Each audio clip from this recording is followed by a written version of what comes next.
Are you going? Yeah. Oh, man, what's up, guys? We're back out here in the Clocked Out Design and Fab Garage, and we're gonna do all this stuff today, and it's a little overkill. But no, we are back out here in the shop. What we're actually gonna do tonight, real quick, because we gotta be able to fire this thing up and winterize it.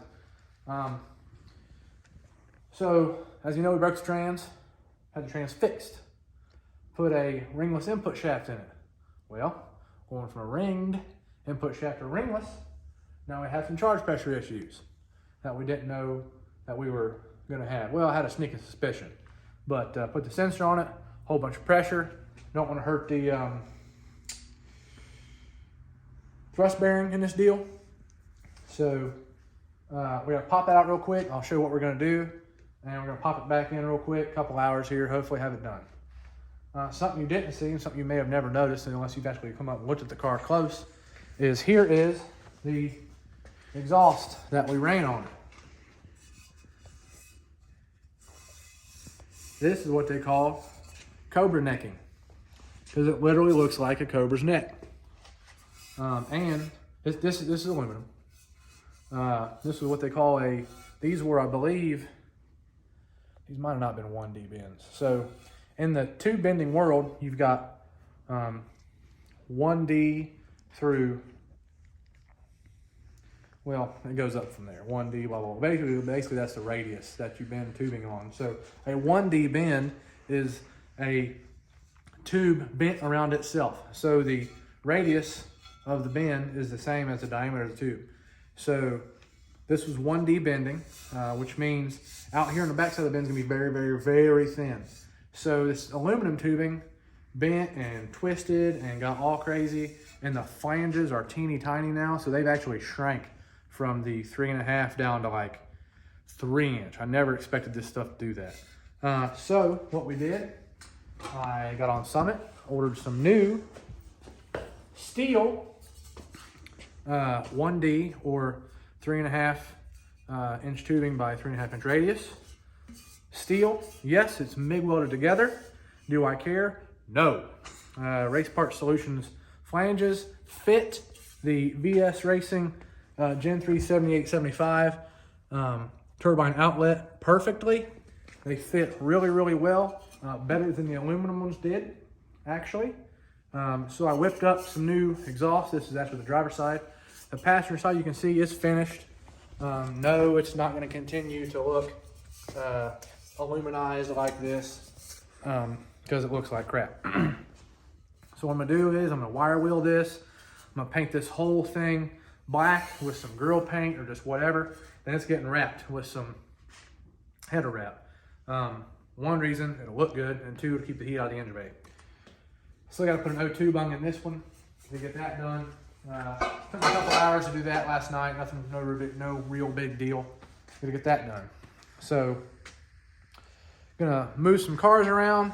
I gotta get this stuff done. I wanna get this done so I can put the car away for the winter time and not touch it again, because I've got some other projects that I have to finish. I'm off this week between Christmas and New Year's, and I want to get a huge jump on some of these projects I've not been able to work on for a month, because I got a regular day job, and I worked from the day after Thanksgiving, from when we went to the Kentucky Cash Days or Cash Days of Kentucky. After that day, I worked every day until Christmas Eve, and it sucked. A lot of them were 12-hour days. It was brutal. So now I got a few days off. It's time to get in gear and get some stuff finished. So we're gonna get this done real quick. You'll see us with the car up on the lift. Oh, what we're gonna do is, I almost forgot to tell you. So to fix our charge pressure issue, we are installing, now, might be the right way, might be the wrong way. You can take the pump apart, put a restrictor in it, blah, blah, blah. But what we're choosing to do is, I knew these were available. This is from ATF, Automatic Transmission Factory of Florida. What they offer is a charge pressure regulator. So this is what the regulator looks like. Cute little guy, ATF speed on the front there. And what we're gonna do is we are gonna install this, and what it does is your lower cooler hose. That's the one that you read your charge pressure from. You put a T in there, and the fluid goes to the regulator. And what that does is allow you to bleed off some of that fluid to get your charge pressure down. So this is the style we're going to do right here, because I don't have the room up here to do this. This would be more for like a dragster or some open floor car, or a car that's not, there's probably not a car that is a factory floor that's going to fit this up next to it. Just not going to do it. So we're going to do it this style. If we have room, we got to look. So we're going to show you how to install this. We're going to show you how to adjust it. And that is just what we're going to do. So we'll see in a few minutes when we get the car up, and we'll take a look and make sure we can fit it in there before we even take the transmission out. Okay.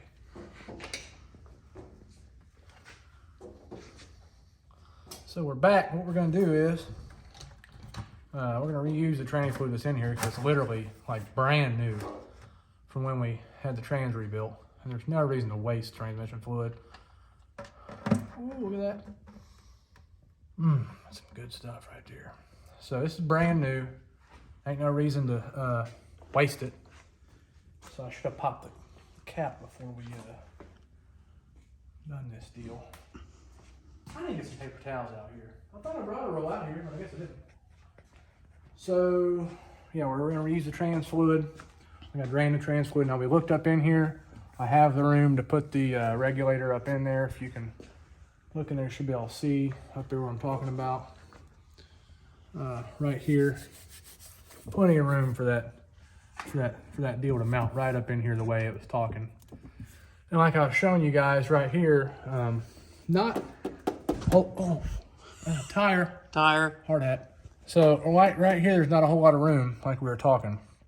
So I don't want to cluster all this up. It just makes for a mess. So no, we're gonna put it back there and do it that way. So we're gonna get this drained out, pop the trans out real quick. We may show you a little footage doing that. We're pretty much masters of it.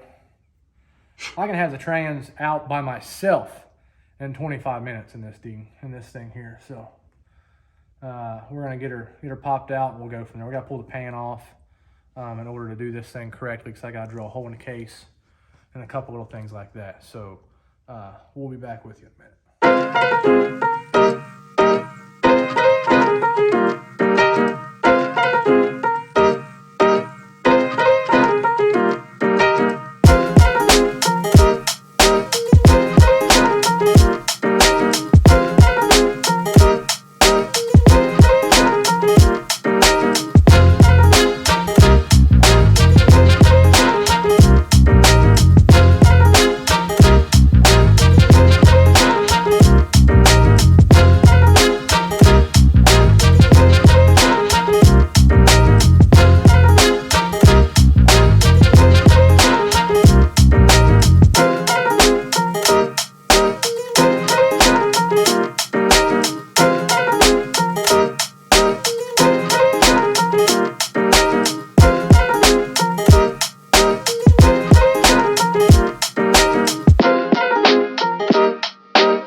We got the trans popped out, as you just saw.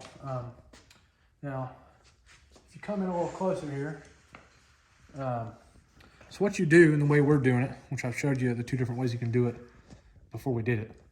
Right here inside the power glide, there's nothing in there.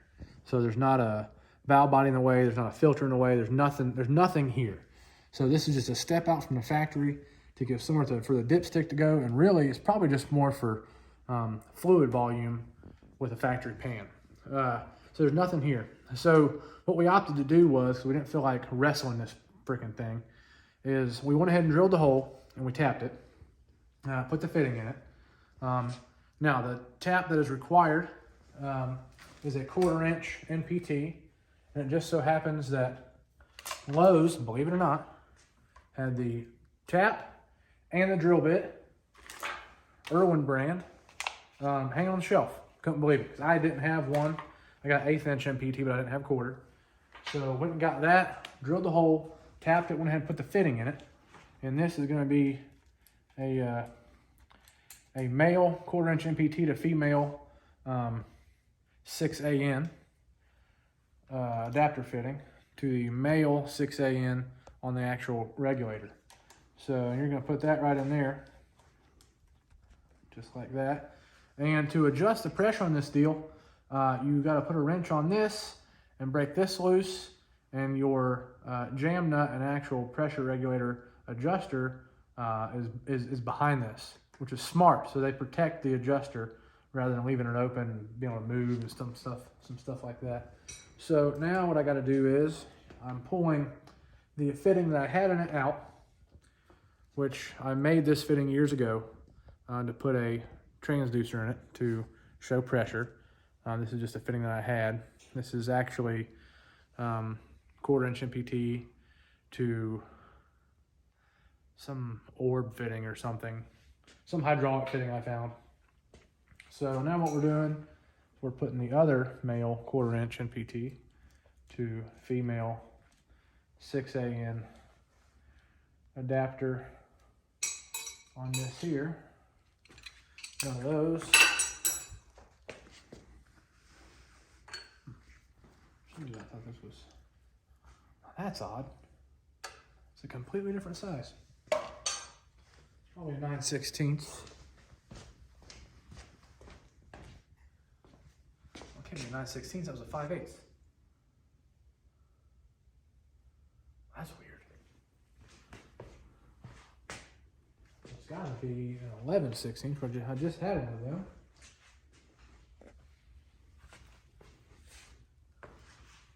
If you can't tell, my garage is a little bit of a mess. I haven't had time to even clean up in here. There we go. It's really weird to put two different fittings. Oh well. This is going to be kind of a pain in the butt. So then what you do is, after you get this thing taut in the case, now I opted to use a liquid sealant rather than tape. No real reason, I've used both. But back in my days of doing air ride suspension on an S10 I used to have, nothing would seal besides the liquid stuff. So that's why I use liquid today. And then you have to put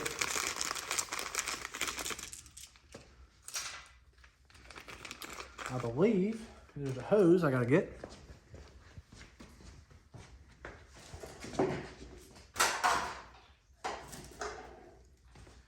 So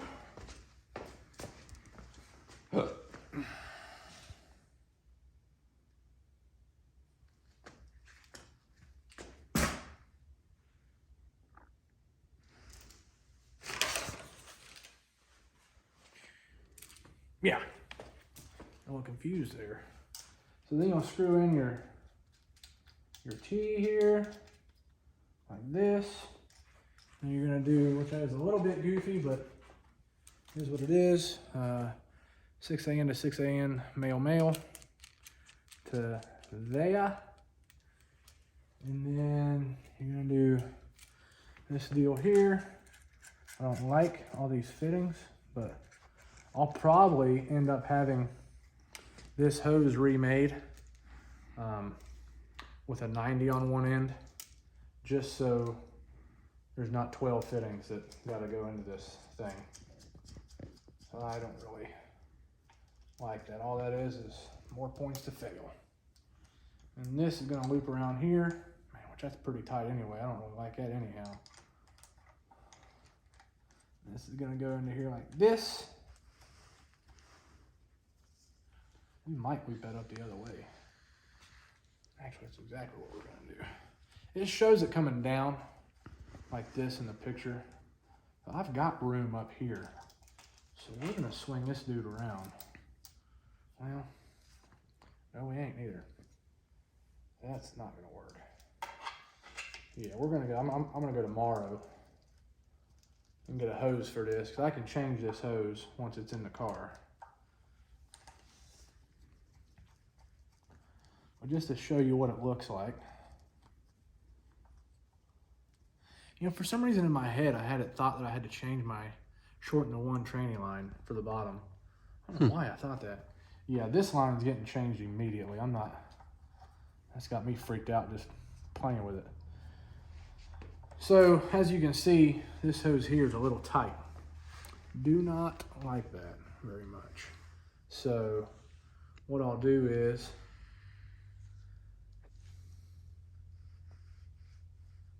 wait a second. I got what we need. I think. Let me look.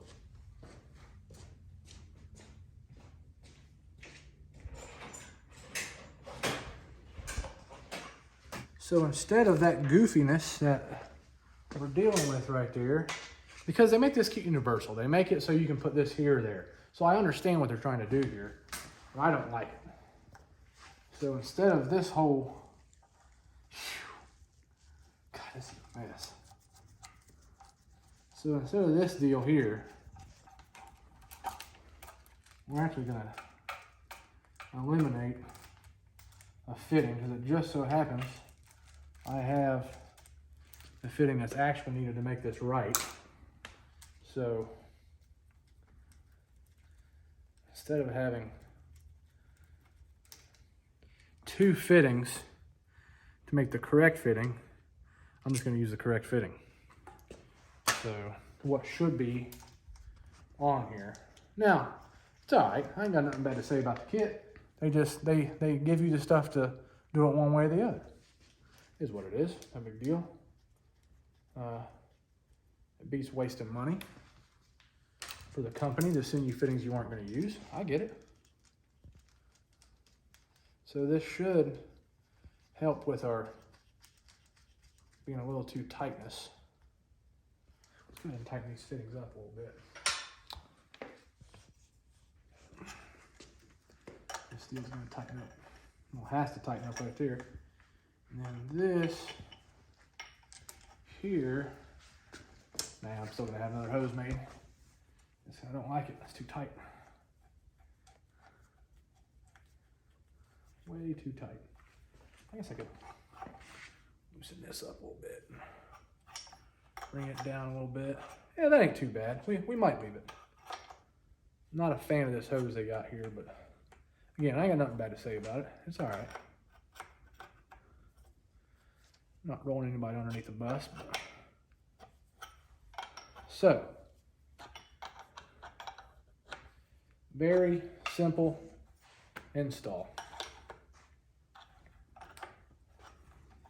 Loosen that up a little bit.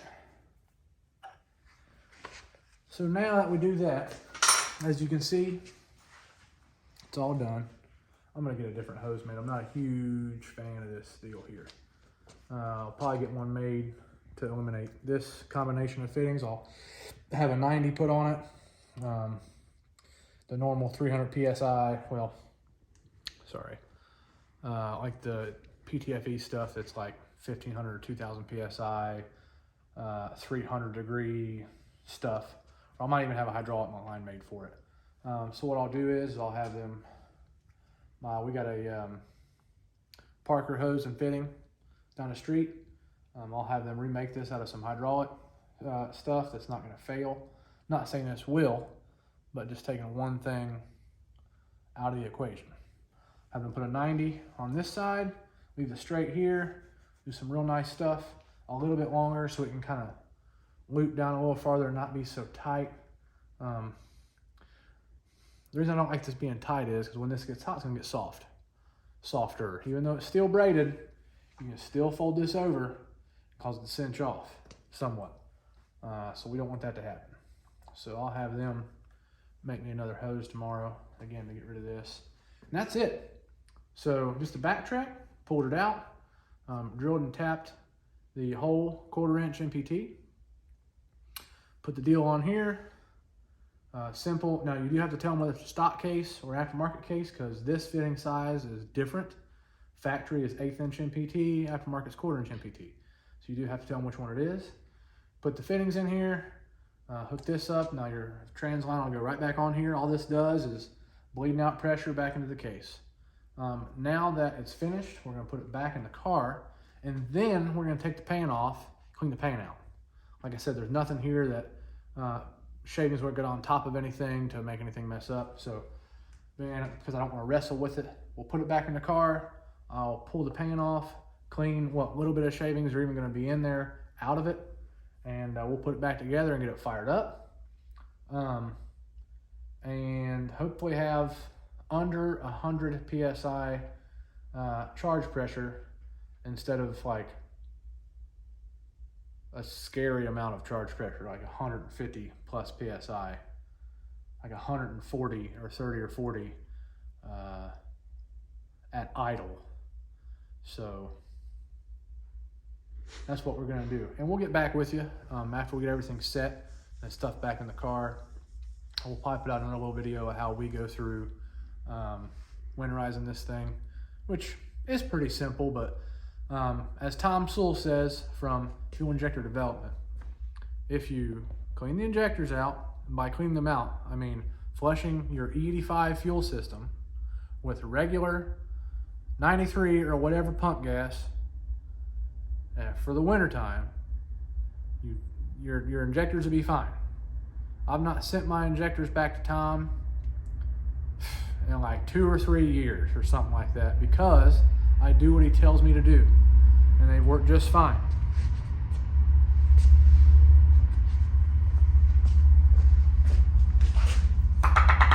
Knock on wood. So